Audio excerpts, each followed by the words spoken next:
In the most gracious speech, Her Majesty said, "My government will uphold human rights and democracy across the world. I will address that in the context of Israel and Palestine, an issue upon which I resigned from Cabinet nearly 7 years ago. I saw then at the heart of government what we see now, our government simply failing to implement its own stated policy. My Lords, we have a policy. We have a policy of a two-state solution, but we do not recognise Palestine as a state. Ministers refuse to even use its name.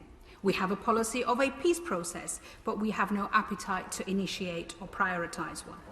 We have a policy that settlement building is illegal and contrary to international law, yet there is no consequence where every year more and more settlers, supported by the Israeli government and diaspora groups, occupy more land in Palestine. We do nothing to deter Israel from expanding settlements, forced evictions and home demolitions. This is ethnic cleansing and is denying the reality of the state of Palestine to even exist. Our policy is that East Jerusalem is an integral part of a future Palestinian state, and yet we do nothing as extremists barge into homes terrorising Palestinian families who've lived there for generations. Our policy is to defend human rights, but no action follows as hundreds of Palestinian children every year are arrested, mistreated and incarcerated. Our policy is supporting international accountability and funding the International Criminal Court, but we oppose the ICC's investigation into war crimes in Palestine.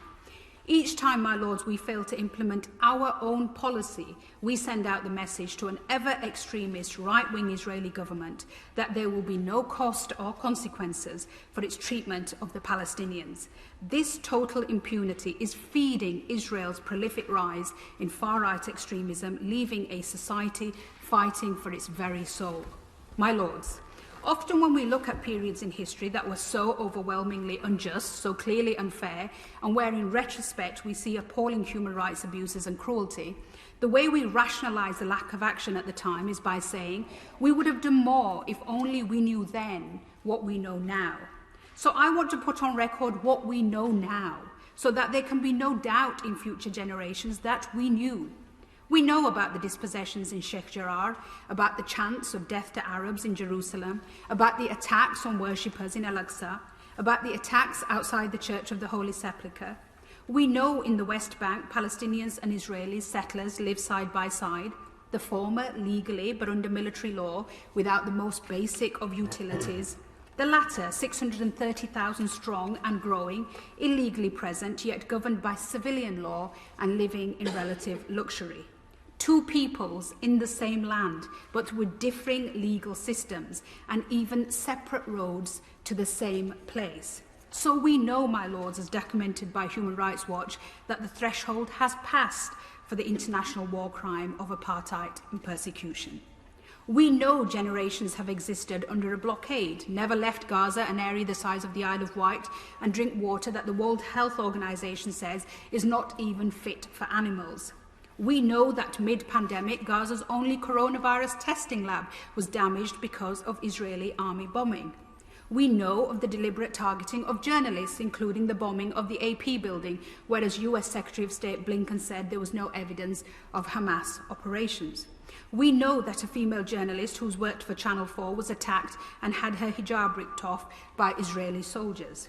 We know, as reported by Mark Stone at Sky News, of entirely unnecessary provocative behaviour by Israeli police and military yesterday at Damascus Gate, with stun grenades thrown at a peaceful group of Palestinians, and Bethlehem, where volleys of tear gas were used.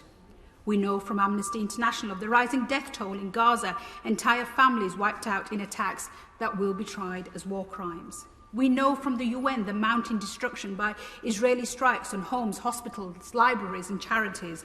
And we know about the incitement of hatred on official Israeli government platforms only this week on Twitter, posting verses from the Quran over a photo of bombs dropping on Gaza in an offensive attempt to argue that Palestinian destruction was ordained in Islam. And we know over the past week Israeli soldiers have shot dead 3 more Palestinian children in the West Bank. And we know, my Lords, that there will be zero accountability for this appalling violence. And our silence in the face of this makes our position, as I said when I resigned in 2014, morally indefensible. So I ask the government to acknowledge that you know, we all know, And in conclusion, I urge the government to stop responding to narrow political interests and listen to the Israelis and Palestinians who stand together to call for an end to occupation, to Israeli Jewish human rights organisations such as B'Tselem, and to the ex-Israeli soldiers of Breaking the Silence, who in the face of horrendous abuse continue to speak the truth and point out how there is no military solution. I urge noble lords across the House to win the BAFTA-winning film The Present by Farah Nablusi, which in 20 minutes of heartbreaking storytelling lays bare the daily aggression of occupation and checkpoints. And I ask my noble friends, what can they say today from that dispatch box to Palestinians who want occupation to end? How do we ensure that our policy of the two-state solution is not a simple fig leaf policy to hide inaction, but a reality for the people of Israel and Palestine?